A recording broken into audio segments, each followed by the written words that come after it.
આપણે કોઈના માટે સારા હોઈએ એનો અર્થ એમ નથી કે આપણે મૂર્ખ છીએ. સારા હોવાનો અર્થ એ નથી કે કોઈના કપટ, દંભ કે દોગલાપનની આપણને જાણ નથી. આપણે એટલા મૂર્ખ નથી હોતા કે આપણી પીઠ પાછળ તેઓ શું બોલે છે કે આપણા વિશે શું વિચારે છે એનાથી અજાણ હોઈએ. પણ એ બધું જાણવા છતાંય આપણે સારા છીએ. કારણ કે સારા હોવું એ પ્રતિક્રિયા નથી, પ્રકૃતિ છે. એ રિસ્પોન્સ નથી, ડિસિઝન છે. જે લોકો પોતાની સારપને વફાદાર હોય છે તેઓ અન્યના વર્તનથી વિચલિત નથી થતા. આપણી સારપની અસર એમના પર ન થાય તો વાંધો નહીં, પણ એમની કડવાશનો ચેપ આપણને તો ન જ લાગવો જોઈએ.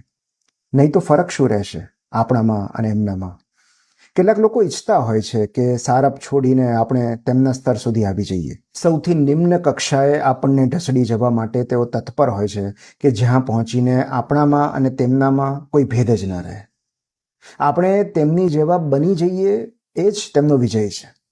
એમને પરાજિત કરવાનો એક જ રસ્તો છે, આપણે છેક સુધી આપણા જેવા રહેવું.